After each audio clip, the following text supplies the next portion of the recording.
Creo que la clave es la educación para que la Bueno, persona pueda ejercer su libertad fundada en una educación, ¿no? sin Creo duda, eso es cierto a largo plazo, pero claro. fíjate lo que pasó en los 90, que hubo una destrucción importante del aparato productivo argentino. Sí, pero eso Muchas no es empresas. liberalismo, Guillermo. Yo creo que No, todo está, lo está. que se practicó en la Argentina no fue liberalismo, Ok, fue otra ok, cosa. ok. Yo estoy Sí, predispuesto a tomar eso tal sí. cual. Pero la gente le decían, pero se tiene que capacitar. Entonces, ¿sabés quién tuvo trabajo? Los que capacitaban gente. Pero los que se capacitaron no consiguieron trabajo. Porque no había trabajo. Claro. Porque en la Sí, sí. sociedad contemporánea, industrial, avanzada, el trabajo no es un esfuerzo individual solamente. Desde luego que el esfuerzo individual, personal, la realización personal, el compromiso con el trabajo, la cultura, todo esto importa. Pero tiene que haber condiciones objetivas. Si yo Claro. destruí la industria, donde la industria expulsaba, y ahora con el progreso tecnológico expulsa mano de obra, ¿dónde está el esfuerzo individual? ¿Dónde está la contrapartida del esfuerzo individual?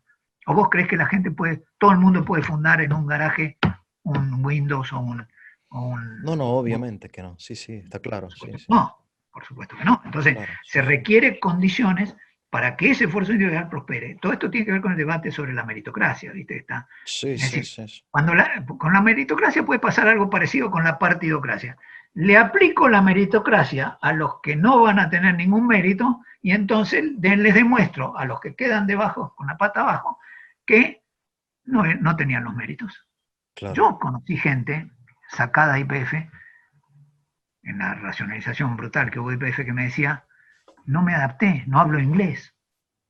El tipo lo habían echado, le habían dado una flor de indemnización y él creía que había fracasado él, no que había sido objeto de una racionalización quizá necesaria, pero que había tenido para él un aspecto brutal.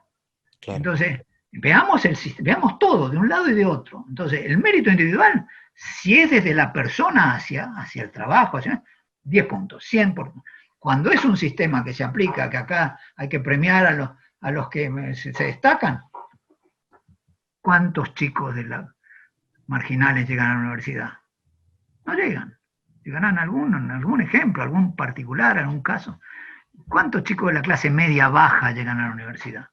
Pero eso sí, la universidad es gratuita porque es una norma de gratuidad, es una conquista de la Argentina, la reforma universitaria y demás.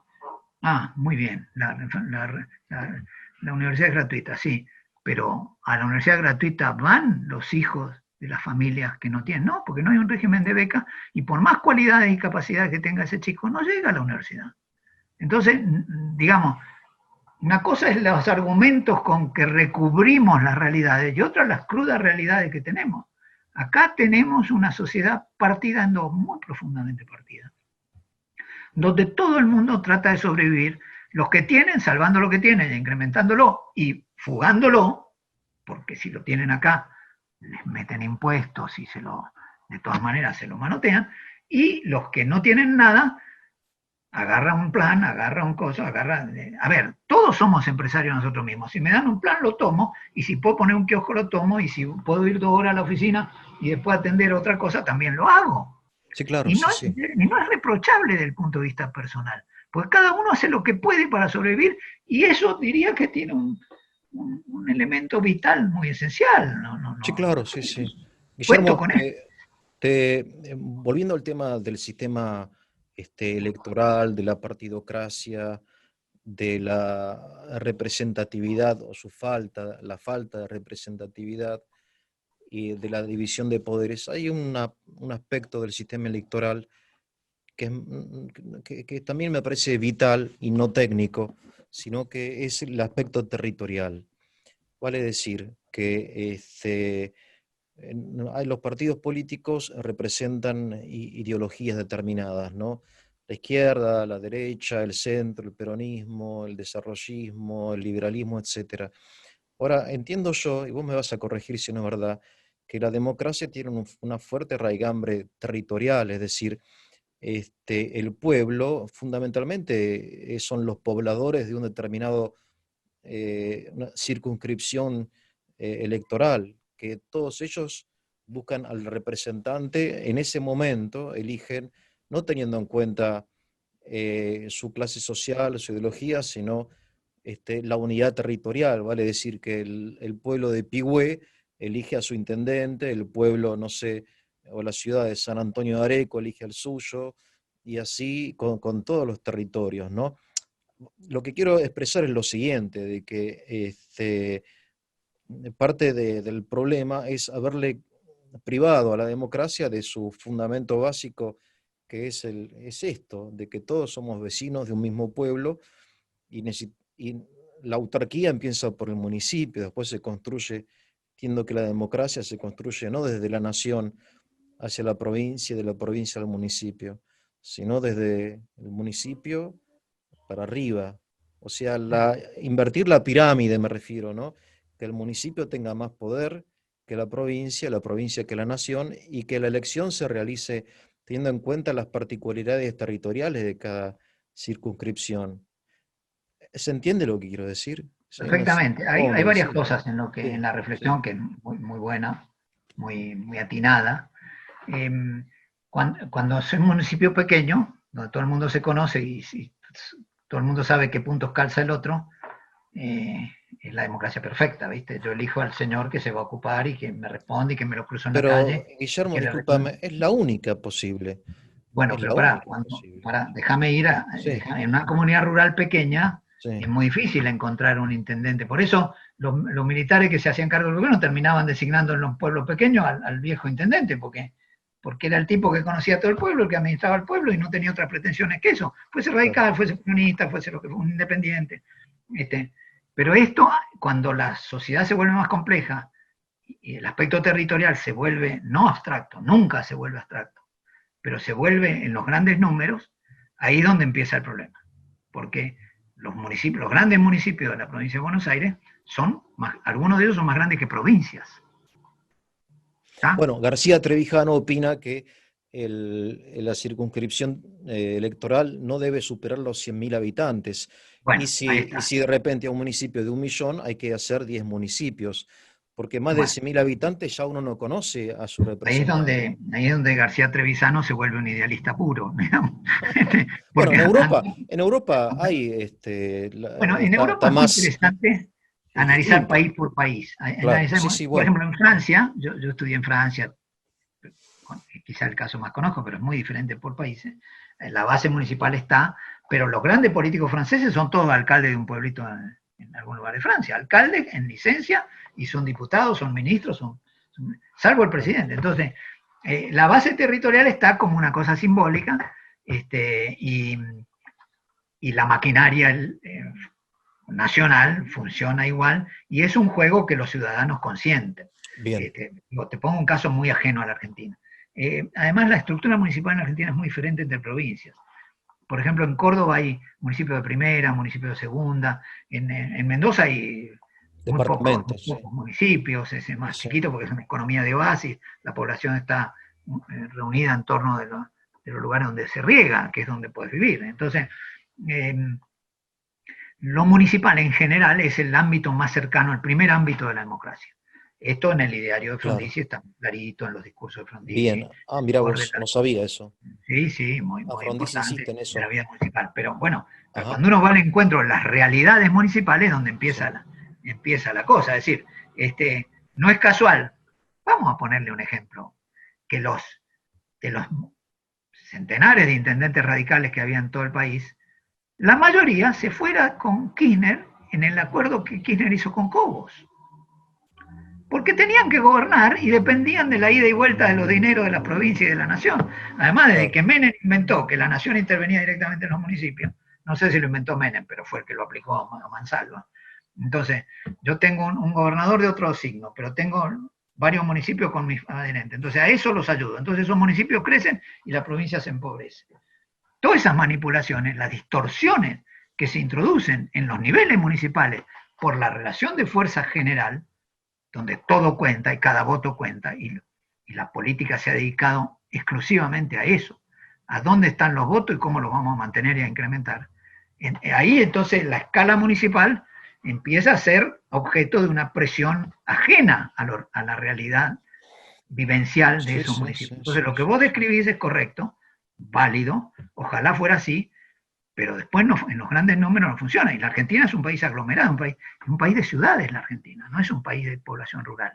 No viene de un fondo de la historia, viene de creación de ciudades y la población argentina vive en ciudades y la mayoría vive en ciudades grandes. Y en los grandes números esa cercanía con el intendente ya no es tal. Pensá en cualquier municipio de la provincia de Buenos Aires, pensá en cualquier municipio grande. Rosario es un municipio. A ver, Rosario es una ciudad de escala nacional.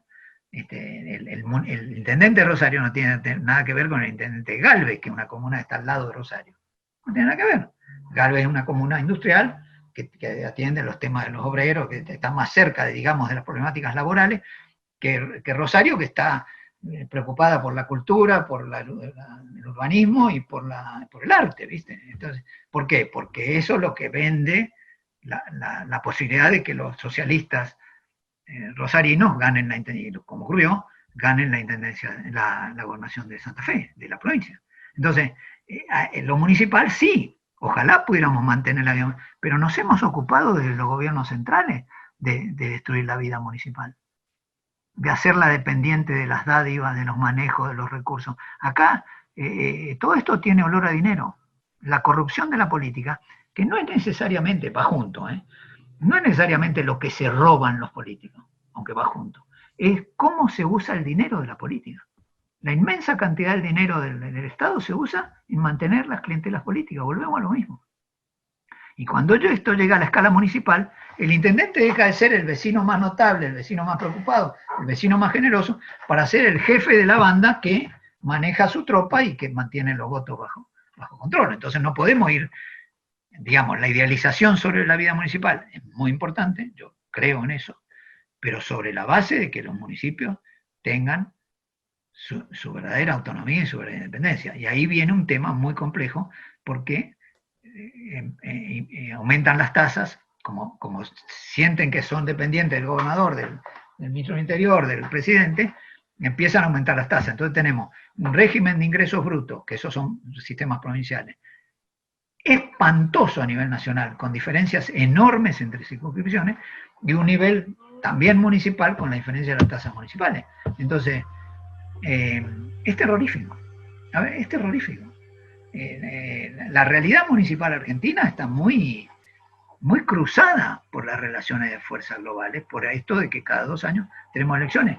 Y no estoy en contra de tener elecciones cada 2 años, porque esta es otra de las cosas que está funcionando ahora. Demasiadas elecciones, no tengamos elecciones tan seguidas, pues entonces los gobernantes se ocupan de las elecciones y no se ocupan de gobernar. Yo digo más bien, hagamos que en las elecciones se planteen los problemas de la calidad del gobierno, no que tengamos menos elecciones, no es en la dirección contraria. Tenemos de contenido transformador a la política argentina, digamos, y entonces a lo mejor la renovación parcial de los cuerpos legislativos cada 2 años tiene un sentido vivificante y renovador de la política, ¿por qué no?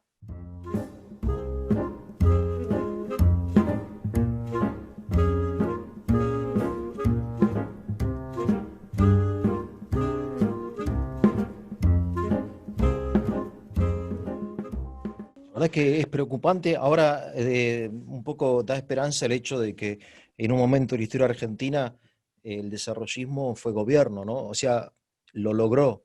Y gente realmente proba, interesada realmente en el bien común, con ideas innovadoras y gente equilibrada y sana y honesta, logró llegar al gobierno, ¿no? Lamentablemente quizá no duró lo que debía haber durado. Ocurrió en circunstancias excepcionales, Eugenio. A ver, comentame un poco eso. Había caído el peronismo, que era una representación popular muy intensa. El análisis que hace Frigerio es que la clase obrera quedó en el peronismo y las demás clases dejaron de prestar adhesión al peronismo. Eso permitió que fuese triunfante la Revolución Libertadora. La Revolución Libertadora triunfó en esas condiciones de división de la alianza social que sustentaba el peronismo. Esto yo creo que es así exactamente. Lo que pasa es que el programa de la Revolución Libertadora era un programa muy retardatario, era volver al país agrario vinculado a Gran Bretaña, no tenían nada en la cabeza, porque eso mismo era impracticable después de los años 30. Entonces, hubo una circunstancia excepcional del peronismo prohibido, el peronismo vetado de participar en las elecciones, una enorme representatividad disponible y una cabeza, que fueron la alianza de Frondizi y Frigerio, que le propusieron al peronismo, a lo mejor jugando la chiquita ganaban solos, pero ¿para qué hubiera servido si la relación de fuerza hubiera sido adversa? De construir en común, de construir en común. Y entonces, esa circunstancia permitió que llegara el gobierno. Mi hipótesis es que tomaron de sorpresa al establishment. Cuando entiendo establishment no entiendo partidos, entiendo sistema de poder, sistemas económicos. Entonces tomaron de sorpresa al establishment y como tenían bastante claro lo que querían hacer, lograron hacer un montón de cosas, con acoso golpista, lograron romper, que el peronismo rompiera. Perón apoyó la huelga en Mendoza de los petroleros, que no era una huelga apoyada por el sindicato petrolero, una huelga organizada por la burocracia de YPF, que se resistía a transformarse en una empresa deficiente. Una huelga organizada por la burocracia de YPF. El gremio SUPE, que tenía dirigentes muy valiosos y que entendían la política petrolera, quedaron colgados del pincel cuando Perón apoyó la huelga y lo sacaron del gremio. O sea, el peronismo entendió en una fase y no entendió en otra, claro, de que la vida de ese gobierno, su vida futura, también dependía de que el país se normalizara, pero tenía que ser una vida de participación creciente y colectiva en la producción de la riqueza, en la distribución de la riqueza. Entonces, ese gobierno fue un gobierno excepcional, absolutamente excepcional, duró 4 años, lo volteó un golpe de Estado, fracasó, si te voltean, fracasaste, bueno, si te voltearon. ¿Por qué te voltearon? Y porque las fuerzas de la reacción, podríamos decir, las fuerzas del estancamiento, los que no querían saber nada, había radicales, había socialistas, había conservadores, jugados detrás de los militares para voltear a Frondizi. Había un establecimiento, lo que se llama el establishment, y una dirigencia política proclive a que esa experiencia no tuviera éxito. O sea, el golpe fue como siempre, o casi siempre en la Argentina, fue un golpe cívico-militar, como lo llaman. Absolutamente. O sea, si hay un golpe cívico-militar, es ese golpe contra Perón. Todos los golpes son cívico-militares. El problema es que dejarle... que utiliza la fuerza de las Fuerzas Armadas para hacer su... Se decía en la época, ir a golpear la puerta de los cuarteles. Alguien va a golpear la puerta de los cuarteles para convocar a los militares. Pero Napoleón decía que las bayonetas sirven para la guerra, pero no sirven para sentarse sobre ellas. Napoleón no creía que hubiera que gobernar solo respaldado por lo militar, digamos. Y eso que él había sido un militar hecho y derecho, que incluso un oficial de artillería que en algún momento sofocó con sus tropas una revuelta popular, causando una matanza.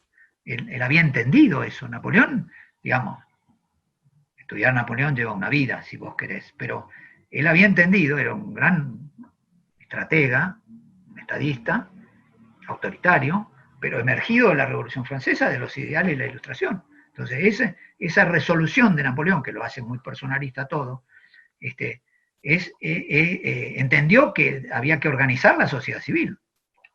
Hay una anécdota muy divertida, cuando se discutió el tema del aborto, que yo le dije a un senador nacional muy notorio y se quedó sorprendido. Napoleón decía que no veía en la encarnación de Cristo en la hostia, no veía un misterio divino, veía el misterio del orden social, decía Napoleón. Napoleón entendió que la iglesia era un factor de orden social y de administración pacífica de las sociedades. ¿Era un cínico? Probablemente, pero que lo entendió y funcionó.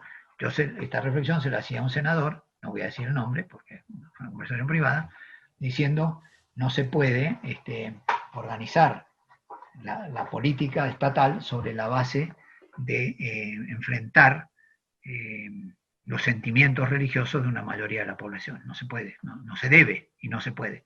Si hay una resolución de legislación que resolver, debe hacerse con una discusión y un debate profundo que termine siendo un acuerdo.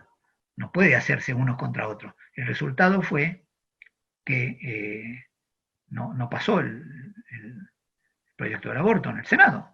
Y varios senadores que eran pro aborto, cuando consultaron a sus bases, se dieron cuenta que no podían votar eso y lo mataron. A ver, no estoy diciendo lo que yo pienso, estoy diciendo lo que ocurrió, evocando lo que ocurrió. Entonces, evidentemente es un tema de salud pública, pero no es solo un problema de salud pública. Entonces, evidentemente hay Sí, que sí. legislarlo, evidentemente hay que resolverlo, pero no se puede hacer sobre la base de una... de- yo- a ese senador que dijo, le empecé diciendo, hemos tenido todos los problemas en Argentina. Lo único que no hemos tenido y no merecemos tener es una guerra de religión.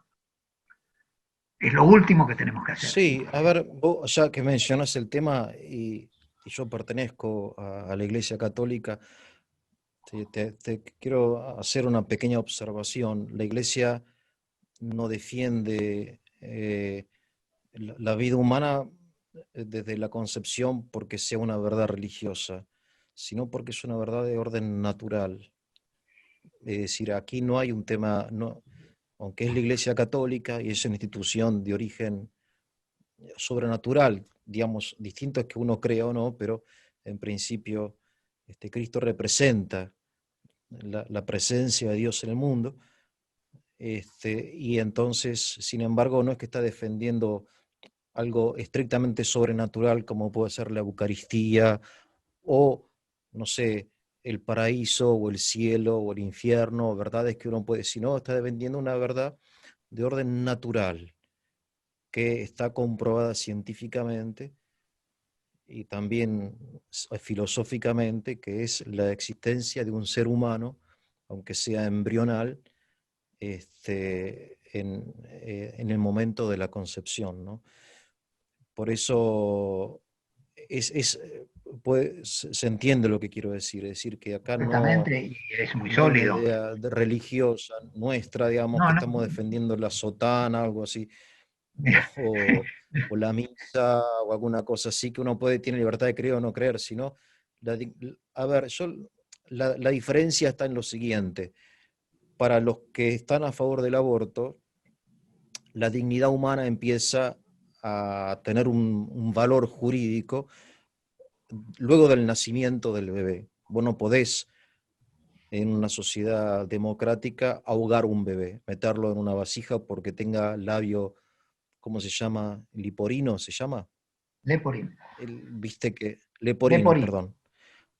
Leporino, bueno, ningún pro aborto diría que existe tal derecho porque tu bebé nació o porque estás deprimida y no querés, porque no te gusta como...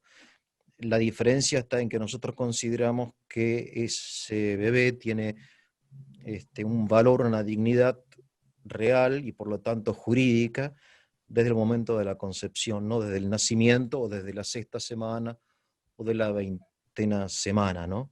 Pero es un tema filosófico y científico, no religioso. Lo que pasa que, claro, obviamente, bueno, eso quería aclarar, pero bueno, ese punto, Ah, si algún día, si querés, lo podemos, no, podemos muy pertinente debatir. Me porque gustaría vuelve. hablarlo No, con no, vos porque sí, Eugenio, sí, está muy volviendo, sí, pertinente sí, sí, porque vuelve. No, a ver, sí, sí, sí. esta visión, yo me refería al ejemplo de hacer una división artificiosa de la sociedad sobre un tema que tiene, evidentemente, una raigambre teórica, conceptual, filosófica, Sí, además sí, de la pero mirá que religiosa. hay ateos que son Claro, sí, sí, sí. muy No, contrarios al no, no. aborto, ¿no? Yo, Famosos, no, personas yo creo de... que hay que defender la vida desde la concepción. Yo creo que hay que defender la Claro, vida desde la yo, concepción. A ver, pero no, no ahora lo digo. lo que yo quería, volviendo al tema nuestro, ¿no? Yo la vez pasada leí en un lugar una frase, ya que vamos a hablar de temas concretos, acerca del peronismo, que dice que el peronismo es un éxito social y un fracaso político. Vale decir que el partido peronista, como este instrumento político del movimiento peronista social, ¿no? De justicia social, no construyó una sociedad política sana, sino Bueno, que intentando un fin social, que es el de la justicia y político nacional, no mm, construyó, el peronismo no construye democracia, sino que tiene un germen antidemocrático.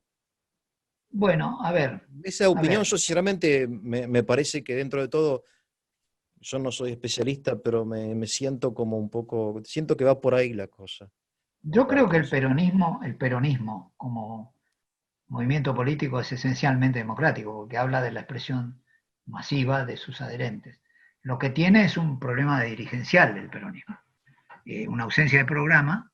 Ahora los más lúcidos peronistas dicen que la doctrina social de la Iglesia es la doctrina justicialista, porque aunque cada vez que se intenta armar una doctrina justicialista se hace una ensalada, que entonces lo más cómodo es suscribirla a la doctrina social de la Iglesia. No sé cómo se sentirá un cura como vos, sólido en doctrina social de la Iglesia, que se le vengan a meter de que la doctrina social de la Iglesia es la doctrina de un partido. Supongo que eso hace algún ruido. Pero el peronismo fue absolutamente extraordinario en cuanto a emergencia y representación política democrática de las masas que habían crecido en la Argentina por migraciones internas, por industrialización, por urbanización. Eso no estaba representado por el régimen de la concordancia, digamos. No estaba representado. Ese grupo se había quedado representando un sector muy pequeño de la sociedad. Perón emerge, la frase de Perón cuando gana la elección del 46 es: la era del fraude ha terminado. Y ese Perón es un Perón esencialmente democrático, que viene subido a la voluntad popular y encarna transformaciones. En la gestión del peronismo hay luces y sombras. Hay momentos autoritarios, pero yo no creo que en la génesis de la autoridad arrancan de que Perón estuvo delegado en Italia, que vio al Duce, Fascismo, que sí. Perón era fascista, arranca. No. Digo, Perón era un hombre culto, muy preparado, que evidentemente había visto ese fenómeno, había visto otro. Reducir a Perón, no soy yo quien va a defender a Perón, pero lo estudio, lo analizo.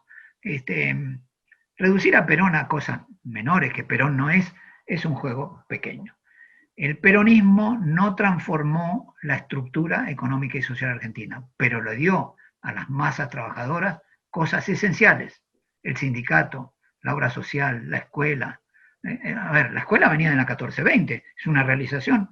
La ampliación de la escolaridad era un ideal histórico de las clases conservadoras argentinas, de las que ahora se asustan. Porque si vamos a hablar del presente, entonces el peronismo fue grandioso e insuficiente. Y lo que siguió en el año 55, incluso la restauración del 73, que duró un año, Perón, y luego vino Isabel y luego el golpe, fue un intento de reconciliación con la Argentina y con la historia, que deja sabor a poco, porque si bien la intencionalidad de Perón parece haber sido muy, muy potente, muy sana, también ordenó la represión a sus propios seguidores más combativos y demás. O sea, Perón tiene luces y sombras. La gestión de Perón tiene, pero esto no apaña. Napoleón tiene luces y sombras, Roosevelt tiene luces y sombras, pero no reduce el papel de Perón en la historia argentina. El peronismo, en cambio, el periodo histórico, es un periodo de extensión de los derechos sociales, como muy bien señalás, y de insuficiencia en la creación de una estructura productiva que diera trabajo, salario, sustento a esa ampliación de los derechos sociales. La grandeza y la miseria del peronismo. Pero nada en el pasado, en el periodo de entonces hasta acá, incluso durante el desarrollismo, porque fue un periodo muy breve, logró modificar eso.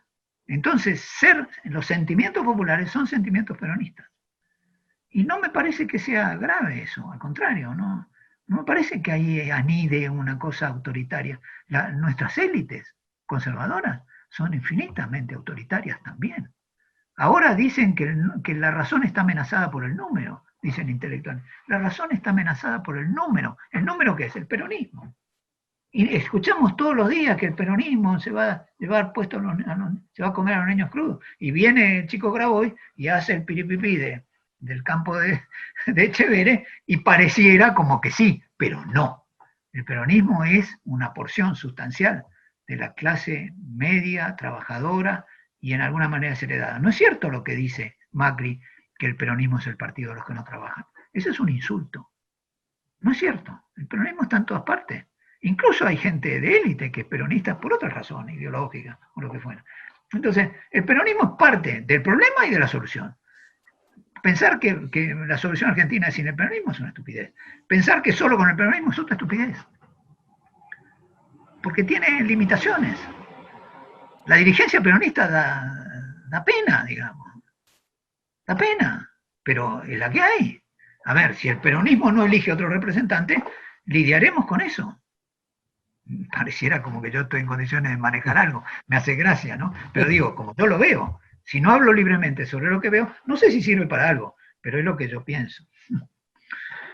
Bien, bien, me parece, bueno, eso es un tema enorme, ¿no? Pero bueno, Entre las amenazas, perdón que te interrumpa porque quedó como sí, secuela, entre las amenazas contra el voto viene ahora el voto obligatorio y universal, fue una gran conquista democrática anterior al peronismo, pero que el peronismo llegó hasta la última consecuencia.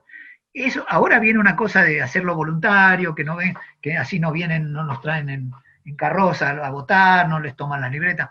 A ver, el voto universal y obligatorio es extraordinario, es una base democrática extraordinaria de la sociedad argentina a la que no tendríamos que debilitar de ningún modo, ni haciéndolo voluntario, ni retaseándolo, nada. No porque yo piense que todo el mundo está en condiciones de votar lo mejor posible. Cada uno vota lo que cree que es lo mejor posible para él. Y la sumatoria de esto, desde Rousseau que venimos discutiendo esto, si eso constituye una voluntad general realmente constitutiva de la sociedad. Este es todo un problema, pero no es yendo para atrás como vamos a mejorar, es yendo hacia adelante.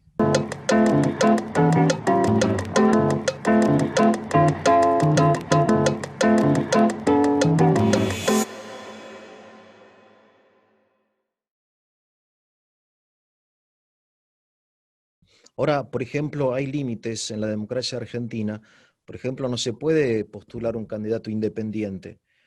Tenía que tener siempre dentro de un partido político. O sea, los tres o grandes partidos políticos un poco se han apoderado de la representatividad. Y Pero después, un para ser un empresario partido entusiasta como... político, tenés que tener, yo te digo porque estuve en un pequeño intento frustrado de armar un pequeño partido político, y era tanta la burocracia y tantas firmas que había que juntar, que uno me ofreció, mira, me vas pagando y yo te consigo las firmas, ¿no? Una especie de broker político. Me explicó cómo funciona en realidad la política y le dije, bueno, obviamente no estoy en condiciones de pagar, ni mucho menos, en fin, pero no hay candidatos independientes, es muy difícil para un grupo de gente que se reúna y quiera proponer algo, entrar a la palestra política, no te permiten, o sea, está ocupado todo, está copado todo. ocupado por un sistema que está vacío de contenido. Es muy Claro, impresionante lo que claro, haces. Muy claro. impresionante. Pero ese Mirá, sistema mayoritariamente es el peronismo, o sea, a eso me refería con fracaso político. Eh, y yo soy afín al peronismo en muchas cosas, pero me parece que en la política no, el partido peronista no hace que lleguen a las máximas responsabilidades la gente más idónea. De hecho, el Máximo Kirchner, no sé qué idoneidad, qué méritos tendrá para ocupar el lugar que tiene, más que ser hijo de matrimonio presidencial. Con todo respeto, yo no lo conozco Máximo, pero me parece que hay gente mucho más preparada, más idónea, más, no sé, que ha tenido más experiencia de vida que este chico, por ejemplo, ¿no? Digo, muy son cosas interesante. obvias, me parece a mí. Muy interesante lo que planteas. No sé. Me parece que no te conozco tanto, me encanta charlar contigo, pero no me extraña que un sacerdote que está en el conurbano tenga afinidad con el peronismo, porque tus parroquianos deben ser peronistas, tu gente. Casi todos, sí, casi todos, sí. Bueno, entonces es lógico que estés consustanciado. Sí, Yo sí. siempre hago una broma. No, no Yo a estoy los 7, consustanciado. Digamos, a ver, estoy, aparte me consustancial, han ayudado. El municipio de La claro, Matanza, hoy yo tengo un comedor, tenía, porque no estoy más, un comedor donde le daba de comer a 300 personas, todos los días, en Villa Dorrego, en González Catán. Y el municipio de La Matanza, que es peronista, siempre me ayudó con carne, con verdura. Digamos, siempre encontré, y, en ese sentido, como dice, ¿no? Una articulación con el poder, ¿no? Pero por otro lado, el municipio de La Matanza dice, hay un refrán, dice, el único peronismo, el de todos. ¿Y por qué todos? Y si yo no quiero, ¿por qué todos? ¿No? O sea, si no sos peronista, no sos matancero, parecería. no, olvídate, claro, Claro, bueno, totalmente. es un, digamos, qué sé yo, es una expresión desdichada, pero algo significa, me parece. ¿Qué quería decir, Guillermo? No, te quería preguntar si pasó de manos el comedor o se cerró. No, no, pasó de mano, sí, pasó de mano. Hoy en Sí, la pandemia hay 500 personas ok. todos los días y gracias al municipio. Va, el comedor está en la parroquia, lo atienden voluntarios de la parroquia, pero la carne y las verduras mayormente vienen del municipio, ¿no? Sí, Me ciertamente. encanta, me encanta oír que un comedor da carne y verdura, porque el problema muchas veces con la Sí, sí, alimentación sí. es que la No, no, dieta no es no, no, la correcta, ¿no? Bueno, no, ahí no, tenemos muy mucho, bien, muy en bien. en el ejemplo tenemos muchos elementos positivos, es decir, vos me reconoces que en tu entorno hay peronistas, porque es así, es decir, no, por supuesto que hay un radical y un socialista por ahí, y hay mucha gente que Sí, no quiere saber nada con la política, pero bueno, esa es nuestra sociedad política, porque hemos logrado que los que tienen algo se aferren a eso, aunque no haya soluciones transformadoras, porque después de todo, hay municipios que te mandan la carne y la verdura, es decir, de todas maneras funciona. ¿Es lo suficiente? No, porque no es el ideal dar de comer a la gente. Cada uno tiene que poderse alimentar. Pero sí, mientras sí. eso no ocurra, existe. Entonces, hay un mecanismo de reproducción de lealtades, hay un sentimiento. El sentimiento popular en la Argentina, como lo fue durante el irigoyenismo, es peronista. Y tenía el mismo grado de lealtad en las clases bajas en el irigoyenismo. La dirigencia radical hizo todo lo posible durante los 30 para perder ese lazo con los de abajo y con los de arriba, porque la cúpula, entre la que estaba Frondizi, decretaron que iban a hacer la reforma agraria. El programa de Avellaneda era hacer la reforma agraria inmediata y profunda, o sea, quebraron la base de la relación con los productores de la provincia de Buenos Aires, que era otra base importante del radicalismo. Por eso emerge el peronismo, porque se había quebrado la representatividad popular que encarnaba, por un lado, el Partido Radical y por otro lado, los partidos conservadores de la provincia de Buenos Aires que tenían una base popular también muy fuerte. Entonces, esa crisis de representatividad creó la aparición del peronismo y pervive hasta hoy, no porque sea mágico, porque tenga verdades trascendentes, pervive hasta hoy porque no ha habido una sustitución del sentimiento común, de esa idea del acceso que garantizó el peronismo. ¿Tiene base real hoy? Tiene la triste base realidad del comedor que vos mencionás. No, digamos, el peronismo no es hoy un movimiento industrializador que dé trabajo, nada, están a los palos con las águilas igual que estuvieron los liberales anteriores. ¿Por qué? Porque hay una crisis de programa, hay una crisis de dirigencia, hay una crisis de ideas. Los economistas argentinos están razonando en términos de la academia europea o norteamericana, sobre todo norteamericana. Nadie está pensando en los problemas de la economía política argentina. Que por supuesto entonces el tema es la inflación, el tema es la moneda, nadie está hablando de producción, nadie está hablando de producción. La producción se deja como una secuela del orden de la economía. Hay una crisis epistemológica en la economía política, terrible. Se cree que el desarrollo es consecuencia de ordenar las cuentas y de una macro sana, lo habrás oído 20 millones de veces. Macro sana no hay con un país quebrado, dividido, fragmentado y empobrecido. La macro se logra en un proceso expansivo de la economía, de sinceramiento de las variables, de empleo, de inversión. Esto es lo que ningún miembro de la dirigencia notable de hoy, y están en una crisis sin solución, esto es muy grave, no logran resolver. Por eso no importa de dónde salgan, cómo junten los votos, los juntan de mal que bien, como pueden, haciendo negocio trucho, lo que fuera. Tienen los votos. Y mira dónde están ahora, mira dónde llegaron los triunfantes, que quebraron el dominio kirchnerista en el año 15. ¿Dónde están ahora? En el sectarismo más absoluto, con mucha gente desilusionada que lo siguió creyendo que era una opción. Es decir, acá la crisis es de la política, no del peronismo. La crisis es de la dirigencia. Tal vez te llevo a un orden de reflexión tan general que lo haga inasible. Soy consciente de eso, porque la verdad, si vos decís, bueno, decime a alguien en quién creer y en quién pensar, y me costaría decírtelo. Si en cambio me sale fácil decirte que un oportunista o con su vocación, empresario, con dinero, no voy a hacer nombre porque ya dije la palabra oportunista, se metió en el peronismo y le ganó una elección a Kirchner. Todo el mundo sabe de qué hablamos. Entonces, esto sí lo puedo decir con nombre y apellido, o que un Massa que empezó por la UCD, o un Fernández que no era peronista, están metidos ahí, es decir, es un envase, es una camiseta que se pone, ahí no hay nada sustancial, lo sustancial está abajo, y eso no hay que resignarnos, porque esa gente que son tus parroquianos, no sé cómo se dice, la gente de una parroquia, ¿no? Esa gente es la que cuenta. Lo que haya que hacer hay que hacerlo para ellos, para los millones de argentinos que están hoy o angustiados, o estresados, o hambrientos, o desnutridos. Yo Acá hay diría una que crisis es, política. a ver, quizás sea, y un poco para ir terminando, porque Sí, nos fuimos, ¿no? nos fuimos, pero está muy interesante cualquier cosa si tenemos tiempo y oportunidad. Mi idea es que de algún modo lo que falta acá es representatividad, pero no es la culpa o la responsabilidad no es de la clase política, sino de la sociedad que no se activa políticamente, no hay iniciativa política.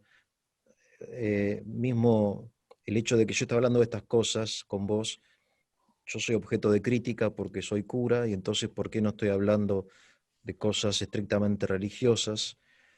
Porque no entiende mucha parte del clero o del laicado católico, no entiende la importancia de estas cosas, o la entiende, pero no ve el lugar que ocupar, ¿no? Dentro de... Y yo digo, lo primero que tenemos que hacer es entender la situación, tratar de comprender, ¿no? Un poco es la idea de este canal. Después, porque medios, bueno, ustedes están trabajando, sé que hay jóvenes desarrollistas, por ejemplo, que están activos en política, quizá alguna vez puedan hacer una propuesta de carácter, no sé, municipal o provincial o nacional, ¿verdad? Hay toda una efervescencia ahí, como decís, debajo de las apariencias, ¿verdad? Guillermo, no sé. Mirá, Eugenio, muy buena esta reflexión tuya.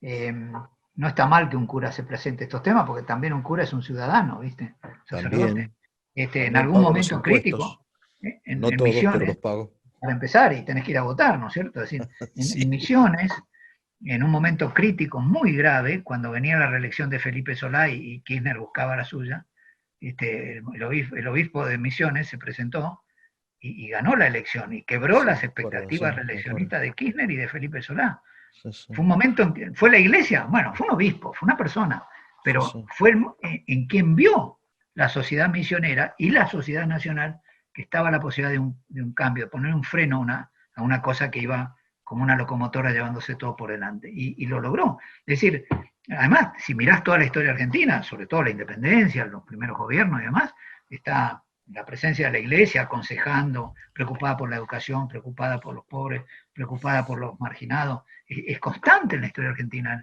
No, a mí no me parece para nada mal que la iglesia protagonice. El único error sería pensar que solo la iglesia tiene la posta, ¿no? Ya que No, no, no, no, obviamente que y no no. la piensa en la iglesia tampoco. O sea, No, no, no lo piensa así, pero tiene una propuesta, tiene su propia doctrina social que sí, para mí es claro. riquísima Bueno, y todavía no muy está, inspiradora, sí, muy muy inspiradora. inspiradora. A mí me gustaría, una vez que termine de leer, no necesariamente tenemos que hacer un programa, podemos charlar nosotros, sobre las encíclicas de Francisco, porque Sí, claro, sí, eh, sí. son Cuando quieras, muy cuando quieras. interesantes. Hay una cosa renovada, evidentemente, es la única voz mundial. No, dicen que el Papa es anticapitalista. No, no, tengo amigos que han escrito libros con eso.